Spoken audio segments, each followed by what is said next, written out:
Continúe con nosotros a través de Mega Noticias y mire, ahora vámonos con otro experto en la materia sobre la subcontratación. ¿Es un buen acuerdo? De acuerdo a lo que nos decía ya Coparmex hace unos momentos, el contador público Rolando Silva Briceño está con nosotros esos minutos para con Mega Noticias. Le agradecemos que esté con nosotros, integrante de la Comisión Técnica Fiscal del Colegio de Contadores Públicos de México. Muy buenas tardes. ¿Qué tal, Mitzi? ¿Cómo estás? Un gusto saludarte. A tus órdenes. Igualmente, muchísimas gracias. Pues dígame una cosa, ¿coincide con Coparmex de que este acuerdo es un buen acuerdo? Es un buen acuerdo si lo comparamos con la propuesta original. Por supuesto que se le da una pulida, ¿no? Se le da un refraseo que podría suavizar un poco la implementación de estas nuevas medidas. Si lo comparamos con la realidad actual, pues probablemente no llegaríamos a la misma conclusión, ¿no? Comparado con el escenario que se plantaba, sí me parece que coincidimos en ese sentido. Cuando ambas partes en una negociación consideran que ambos perdieron un poco, que esa es una señal de que las cosas están funcionando, ¿no?, de manera equitativa. Considero también que es un buen acuerdo, reiterando, comparado con la iniciativa, ¿no?, con la iniciativa original. Sí, por supuesto, con la iniciativa original que básicamente eliminaba de tajo todo, como ya hemos visto en otros rubros, en otros aspectos, en otros ámbitos, que lo ideal es eliminar todo de tajo sin ver si había algunas áreas de oportunidad, algunas áreas en las cuales se pudiera mejorar. En este aspecto, entonces, desde su visión como contador, ¿qué se le pudiera llegar incluso a modificar o mejorar?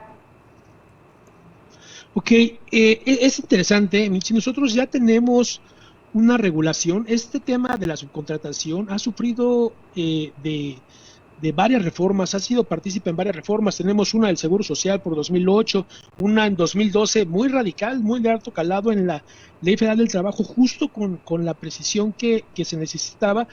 Sin embargo, con pocos resultados, ¿no? Al final del día, la intención de todo este tema, pues, es reivindicar los derechos laborales, cosa que no estaba sucediendo a pesar de, desde nuestro punto de vista, tener un andamiaje legal suficiente. ¿Qué viene ahora? Bueno, pues que estas modificaciones que se van a dar, que van a tener, por supuesto, efectos colaterales, ahora acotados, reducidos, moderados por las modificaciones y este acuerdo del que venimos hablando, pudieron haberse evitado de una aplicación estricta de la ley en los términos que la conocemos. Se aplaude, por supuesto, cualquier modificación, cualquier mejora que en pos de los trabajadores se concrete. Creo que es un buen arreglo. Yo coincidiría con la gente de Coparmex. Esperemos que este pase tal cual, ¿no?, que pase el proceso legislativo. No veo por qué sea diferente. Habrá que ser cuidadosos con los procesos de implementación.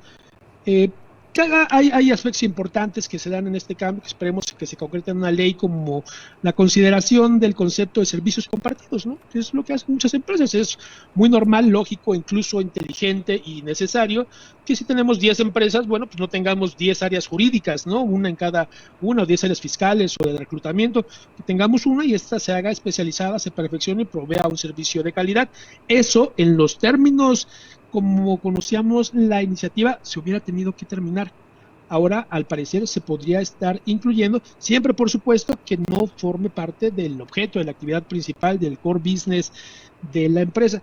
Creo que va mucho a depender de la aplicación, ¿no?, de la aplicación, y que sí tendríamos que ver con un enfoque distinto y particular a las pequeñas empresas, ¿no?, a las pequeñas empresas que no tenían como el mayor punto de preocupación el reparto de las utilidades, pues a lo mejor porque ni siquiera se producen en esas dimensiones. La imposibilidad que podrían tener estos para operar de manera formal la nómina es cara. O sea, hoy en México tener trabajadores es caro y es una responsabilidad importante. Si esto se podía recargar en un especialista para que nos ayudara con la prestación de un servicio, creo que eso debe subsistir, porque hoy en día, y con la manera y la dinámica que tienen los negocios, trabajar en conjunto, trabajar en equipo, que es de alguna forma el outsourcing, es necesario, ¿no? Difícilmente va a ser alguien capaz de poder satisfacer todas las necesidades de un negocio hoy en día. sobre todo para no recaer en romper las reglas, en romper las leyes. Me parece que hace momentos que decías, bueno, su implementación va a ser el reto. Es como lo que siempre se ha dicho de nuestro país. Nuestro país no tiene el problema de leyes ya propuestas o que las tenemos allí. El problema es que las llevemos a cabo y que se implementen de manera efectiva. Una de las cosas que decían en un principio, uno de los argumentos para eliminar el outsourcing eran las malas prácticas, las prácticas abusivas hacia los empleados. ¿Este borrador las podría llegar a eliminar? El borrador per se, no. La aplicación de la ley, por supuesto que sí. Por supuesto que sí. Y yo a lo mejor podría ser reiterativo en el punto. Hoy la subcontratación abusiva está prohibida. La subdeclaración, o sea, reportar salarios más bajos, está prohibido. La evasión está claramente prohibida. La simulación está claramente prohibida. Violentar los derechos del trabajador, simular despidos cuando no los hay, bajas, altas, con un afán de disminuir las prestaciones, está prohibido y está regulado. Y lo dices de una manera perfecta. Lo que México necesita no son nuevas leyes, sino la aplicación estricta de leyes que sean flexibles y que puedan tener la posibilidad de dar un trato diferente a los diferentes, pero que no quede en la discrecionalidad, que no quede en manos de un funcionario el tomar la decisión de hacerlo o no hacerlo. Creo que en ese sentido sí podría abonar el tema, y aquí habría que acotar esta regla, pues, muy general, va a abarcar, va a tener un impacto en muchas de las empresas. No es que en la mayoría de las empresas van a tener que tener nuevos controles o hacer adecuaciones.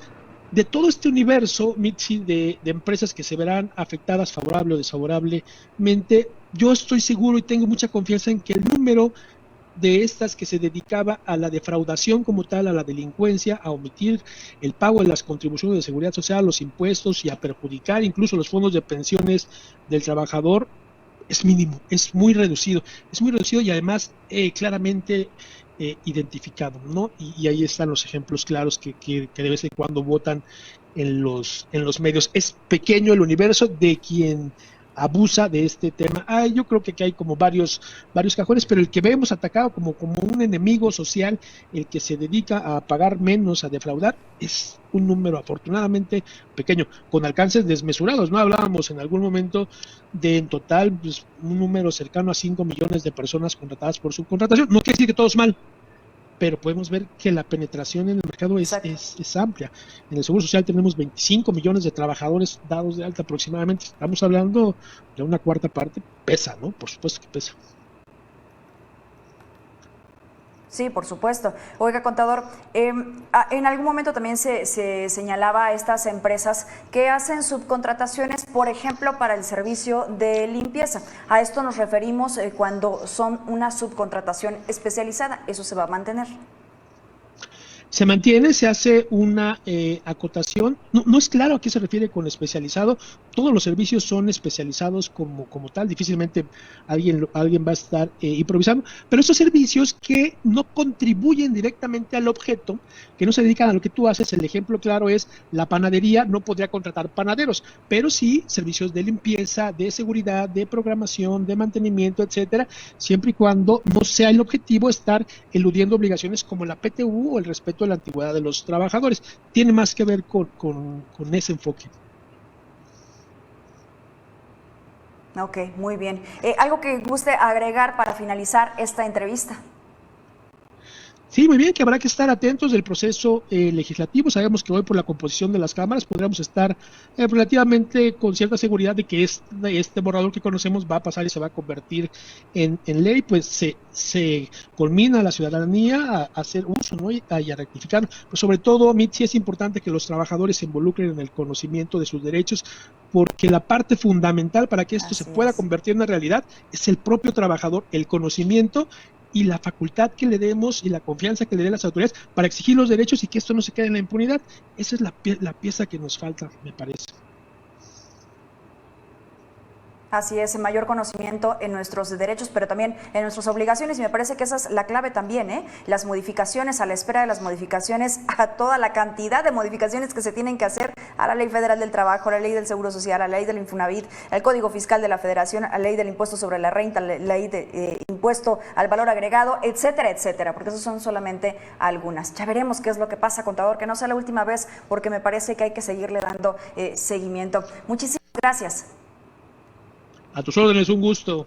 Buena tarde a todo tu auditorio. Un saludo cordial. Igualmente.